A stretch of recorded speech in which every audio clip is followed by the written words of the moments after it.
Good afternoon. My name is Valerian Bernard, and I am here representing Brahma Kumaris. I am the UN rep for this NGO in Geneva, Switzerland. And today we are having a press conference on the topic of ethics at the heart of climate change. And it is my great pleasure to let you know that we have here Dr. Guillermo Kerrer, who is the Program Executive of Care for Creation and Climate Justice for the WCC. We have Gayatri Narayan. She is our UN rep for New York in the Brahma Kumari University, and we here have Dr. Joachim Golo-Pilz, who is our advisor for renewable energy, Brahma Kumaris. And on my left, we have Joan Milling, who is the youth representative for KOI, for Jungo. And so to start with, I would like to tell you that for us, the whole aspect of ethics is really a relevant issue at the level of climate change. And here we are going to discuss that together this afternoon. So first, I would like to give the word to Guillermo Kerrer, who will speak to us about the United Nations at large and how it is related the topic of climate change to maybe other agencies than the UNFCCC. Thank you. Thank you very much, Valerian. Thank you for the question. While we are at COP here in Lima and we're following all these parallel events, we may think that climate change is an issue that only pertains to this United Nations Framework Convention on Climate Change. But I think it's important to stress that other agencies, other organizations related to the UN are also addressing the issue of climate change. We have just had a side event that finished about an year ago on this particular day, that is the International Day on Human Rights and Climate Change. And at this side event, we had three special procedure holders of the United Nations: the independent expert on environment and human rights, the special rapporteur on right to food, the special rapporteur on the rights of indigenous peoples. And the three of them stressed how climate change is affecting the rights of the people. And it's affecting especially the rights of the most vulnerable populations. And these special rapporteurs brought examples from their mission trips in Latin America, in Asia, in Africa, how climate change is affecting, for instance, the right to food, the right to water, how it's affecting the mobilization of people because of the change in rainfall patterns. So climate change is being addressed by various UN organizations. And we need to understand also that at the core of human rights, both civil and political rights, economic, social, and cultural rights, environmental rights, there are values, there are principles, and here is where we can stress the title of this press conference, that ethics is indeed at the heart of climate change. And this was the affirmation of the other speaker that we had in the panel, Reverend Henrik Grappe from Church of Sweden, who stressed how values that are at the core of faith communities should play a key role in addressing climate change. This concern for the values, for the principles, for the ethics is what led us in Geneva to create the Geneva Interfaith Forum on climate change, environment, and human rights. And members of this forum includes Brahma Kumaris, World Spiritual University, Franciscans International, a Roman Catholic organization working on these issues, Indigenous Peoples Spiritual Ancestors Council, the World Council of Churches, and other organizations. And what we're trying to do with this Geneva Interfaith Forum, the GIF as we call it, is to remind that below all the discussions on human rights, there are these ethical principles that needs to be addressed. We're very concerned of the consequences of climate change affecting poor and vulnerable population. We strongly believe that climate change is an ethical and it's a justice issue, because those who are suffering the most the consequences are those who have contributed the least to the causes of climate change. And this is why, as Geneva Interfaith Forum, we have called for the establishment of a special rapporteur on climate change and human rights that could focus on how climate change is affecting the rights of the vulnerable populations and how the international community could respond to the challenges that are being posed by climate change to these populations in various parts of the world. Thank you for your attention. Thank you very much, Guillermo, for your presentation. I would like to give the word now to Golo, who will explain to us the relationship between ethics and renewable energy. Yeah, thanks very much, Valerian. We all are aware on climate change and that we all have to act now. Brahma Kumaris World University operates more than 6,000 meditation centers in India, as well as 1,000 overseas. And we preliminarily teach yoga and meditation. However, we also try to inspire people to bring back ethics and values in their day-to-day life. We do also promote a vegetarian lifestyle, and you all might be aware about the positive effects it has for climate security. In order to reverse the negative effects for the climate, it is of paramount importance that we bring those ethics and those values back into the economic and into the political decision-making process. Only then can we move into the right direction. However, it is also our understanding that any fundamental change in this world has to be initiated by an uplifted consciousness and awareness. Any transformation has to come first from ourselves and then from the inside. We shall become an example of the change we want to see in this world. Let's walk our talk, as it is said. In order to do so, people need to be strengthened and empowered to take the right decision and to take the right choices. Here we do see yoga or meditation as a very powerful tool for such a self-transformation. In addition, to give a practical example, the Brahma Kumaris and its daughter organization, the World Renewal Spiritual Trust, has established in 1992 a research center for renewable energy in Mount Abu in Rajasthan in India. It became very attractive for us, the opportunity to fuse and combine the spiritual lifestyle together with renewable energies.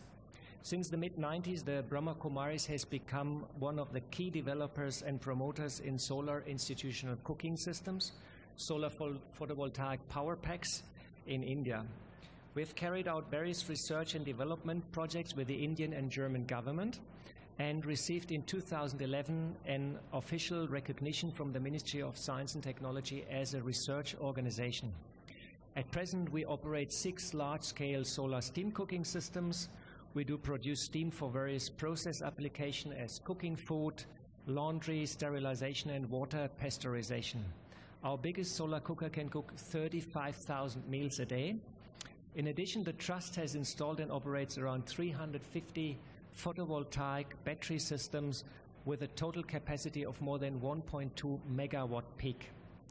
In the beginning of 2011, the Trust initiated the design, development and installation of India One, a 1 megawatt solar thermal power station in Abu Road, Rajasthan, and above you can see a picture of the power plant.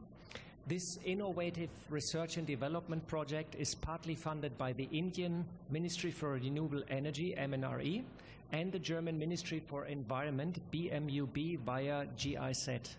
The project features 770 numbers of newly developed 60 square meter parabolic dishes with a thermal storage to generate heat and power continuously for 24 hours, which is a very important innovative feature. We do expect to go fully operational by the end of 2015. More information you can get from the webpage. And let me conclude that we strongly believe that spirituality and ethics shall find its way back into the society in a big way. We need a change of consciousness, we need ethics and values, we need inner peace, and automatically they find their way to the renewable technology which is already out there. You're most welcome to join us in our effort to bring back ethics into our hearts. Thank you very much. Thank you very much, Golo, for your presentation. I would like to now give the floor to Sister Gayatri, who will give us a perspective of spirituality and ethics. Thank you. Greetings of peace on this day of human rights. And I see human rights within the context of human dignity. And it is a day that we are reminded that dignity is something that's intrinsic to the human being, but it's intrinsic to the system of the whole world, to the system of the whole environment. But as we look at it, particularly today, as we're here at COP20, maybe we are looking at dignity from a different lens. And I think we're looking at dignity through the lens of hope. And so what the Brahma Kumaris focuses on, apart from its renewable initiatives, is the human family, the human race, as the greatest hope that we can depend on to reverse what's happening to our world today and what's happening to our lives today. We focus specifically on lifestyle, and that lifestyle is not just about advocacy. We don't go out to people in the community and advocate the reasons they should not have a bigger carbon footprint. But we do it through what we call an awakening of a spiritual consciousness, an awakening of a part of the human being that has somehow become disconnected from the environment in which they live. It is not accidental that we are called human beings, because a human being is made up of what we call the spiritual entity, the soul, as well as the body. So the body is first and foremost its connection to its environment. And so this disconnection that has happened is perhaps the reason that we are experiencing such a crisis that is having a direct impact on our lifestyle. So it is not just about advocacy, but it is about reestablishing that relationship between the human being and its home planet, between the human being and the environment, and perhaps going a little bit into understanding the outer climate by understanding the inner climate.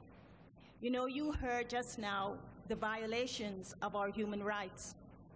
But if you were to look at the deeper ecology of the human being, you would know violation of peace is not just set within the Declaration of Human Rights that gets facilitated by governments and other bodies of authority, but the inalienable right to peace, the inalienable right to love, the inalienable right to happiness is something that's very much connected to the human dignity.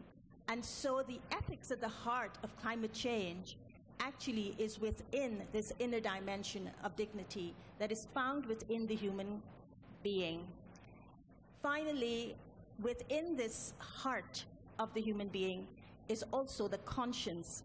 And if we are born, each one of us, with dignity, and we are born with reason and conscience, then if we are going to awaken our reason and conscience, as Article 1 in the Human Rights Declaration says, it's got to be within the consciousness of the human race. Thank you. Thank you very much, Sister Gayatri. I would like now to give the word to my friend here, Juan. He is part of the Brahma Kumari Young delegation, but he has also been very active here in Lima and also previously in the other COPs within the KOI and within Yungyo. So I would like him to bring to us now the perspective of youth. Thank you, Valeria. So we've been talking about ethics, and I think to be able to give that example to the youth, I always take this very simple example, which is I live in Canada, and mainly our food comes from the south, from Mexico, from California, from the US. And I always give this example of buying 2 apples, of having the need to buy 1 apple. And without thinking, you will probably go for the apple that is the cheapest. You know, whatever you see, you will take it. But then you realize, if you tap into the ethics of this, is, for example, I realized one day that one of them came from New Zealand and the other one from Quebec, which is the province where I live. So then I was there and I was thinking, you know, this is a very simple choice, but it's also an ethical choice, because I have the power to decide to choose this apple, which is a local fruit, or I can pay for something that comes from very, very far away and has the impact on the environment and also on the people. So these little examples for me are a way to see how ethics work in our lifestyle, because our lifestyle has the power to contribute or to consume the resources of the environment. So I like to practice personally a low carbon lifestyle. When I came to COP today, and I've been coming to COP in bicycle, I only realized today how much the benefit of that, because ethical choices can really have an impact not only in my lifestyle, in my personal life. For example, coming in bike is going to help me to have a better health, but I can also influence on the streets. I realize that by not using a car, I'm also affecting the traffic. You know, I'm not making more traffic in the city. So these little things, they do affect the type of decisions. They do affect, or they can contribute. So a zero or a low carbon lifestyle is essential in life, because it really gives us the power to contribute and make life flourish. So instead of consuming life, we have the power to contribute to life in a very meaningful way, because we can give to life, we can give to nature. So living in simplicity is a very good way to nourish life. Instead of consuming, we're actually adding to the flame of life. And when we see change, there's a powerful thing that happens, as if it was magic. And that is hope. Because when we see change, hope arises immediately. And hope is a weapon that no one can take away from you. That was actually a quote from Nelson Mandela. And I realized that, yes, this is what I can do in terms of the youth, and we can be examples for other generations as well. By inviting people to the decision makers, to the policy makers, to look into their own lifestyle and see what is the impact that they can do on the decisions that they're making here in Lima, and also the ones they're going to be making in Paris. So this is really a message of hope, that our lifestyle can really create hope and harmony with life, with the human family, and everything around us. Thank you. Thank you very much, Juan.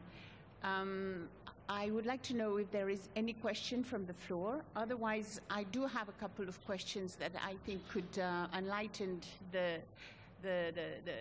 words of our friends here.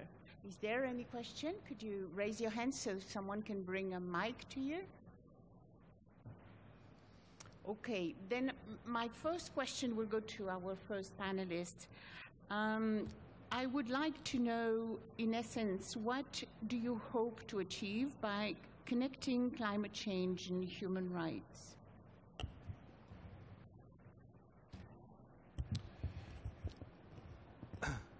I would start by quoting Sister Gayatri when she said that from this ethical perspective, we need to link or to see human rights connected to human dignity. I think this human dignity is at the core of many faith traditions, as something that we need to achieve and that we know it is violated by climate change. So the different human rights, the way they have been expressed in the Universal Declaration, in the covenants on human rights, is an expression of different aspects of human dignity that today, through the different expressions of climate change, are being affected. So by addressing human rights in relationship to climate change, I think what we need to achieve is to, if possible in some cases, because in others it's too late already, is to restore the human dignity of these vulnerable populations that have been affected by human rights. We read this week that the typhoon killed 3 people in the Philippines. In many cases, climate change is causing already a lot of casualties.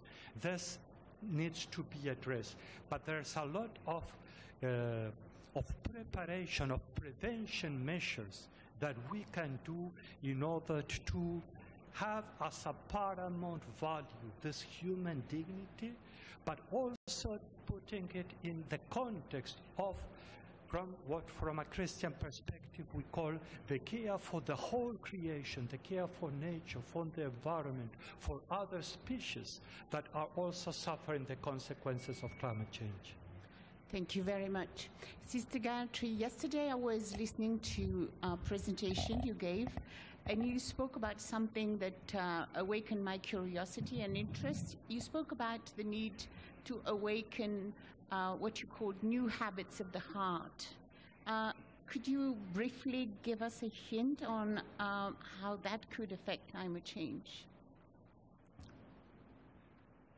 I think habits of the heart is a whole system.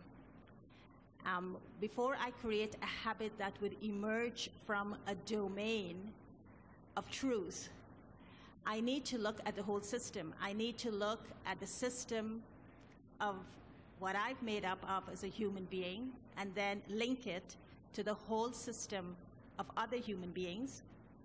And I have to put that within the context of the environment, which is in itself another living system. So a habit developed from the heart is not a habit that is linear. It is more cyclical. It is more connected to the movement of life in cyclical patterns. It is also that doesn't take one dimension into consideration. It's not just an intellectual, a logical, an emotional, but actually the genius of the heart is it brings all those sectors together, and it is as if within this domain of the heart, we together think the world through. We think the problems through, looking at the holistic approach from a whole systemic way of thinking. And that's what I meant by habits of the heart. Thank you very much. Golo, I know you have done this amazing project of which we saw the picture earlier, which is absolutely stunning. So what's your next project on the pipeline? Well, I'm working since last 20 years in renewable energies, and one of the most difficult, there are always 3 difficult tasks. One is the human resource management, one is the management of the technology, and one is the funding management. And India one is a quite big project. We're very thankful for the cooperation and support from the German and the Indian government, and we hope to push the button in 1 year. And then the whole team is going to take an extended holiday because we're working since 4 years, literally non-stop on this project. And in India, it can become very, very hot in the desert. It touches 50 degrees. And we're also setting up a solar distribution and dissemination center where we display certain solar technologies for the future. It is our aim to develop such an alternative technology which can be picked up by the people, which can be picked up by other institutions, and which inspires institutions, government, companies to make use of renewable energy in a big way, because nowadays quite often renewable energy is at par, economically seen, to conventional power generation. And yeah, the technology is there. It just takes that ethics and heart go together and we take the right decisions. So I don't want to talk now on future projects, but something will automatically appear. I'm sure about that. Thank you very much. I would like to ask Juan now. I find that youth is very inspirational. When you look at a baby or a young person doing the right thing, you feel moved. So how do you plan to inspire your friends and even the older adults to make a difference? Yeah. Well, coming to Lima really inspired me to look into my lifestyle in a more deeply way, in depth actually, and including the ethics of it. And I would like to create maybe a project related on low carbon emission lifestyles, in which we can all, especially youth, is something very simple, right? Because we might not have the resources. Some of us, well, we have already finished our school, but there are younger ones who have not finished school and they have limited way of contributing to this. But if they look simply to their lifestyle, I think it's a very simple way to contribute to the environment, to the climate change issue, and also learning about ethics, because if youth start learning about ethics from a younger age, they will understand in more depth the situation that we're living in. And I will say that also to include the human aspect, the spiritual aspect in this, because although it's very important to have a policy paper, we have to have the human aspect in this, because without us, the change cannot be made. So I will inspire the youth to be the change. Yeah. Thank you very much. I heard the Sister Gayatri speaking of thoughts and hearts. So what I would like to do to finalize this event is ask her to guide us into an experience of thoughts and hearts and silence, where the type of decisions that all the panelists here today have been speaking about can be made. Is that okay?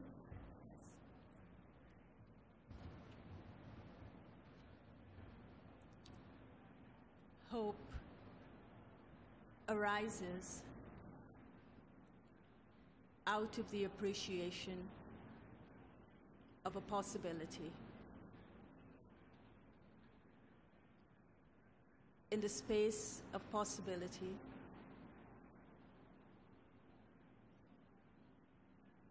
a solution reveals itself.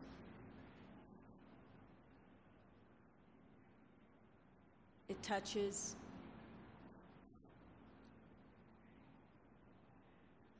the mind in the form of a thought. The thought touches the intellect in the form of understanding. And the understanding touches the heart in the form of an experience. The experience reveals the possibility in the form of a solution.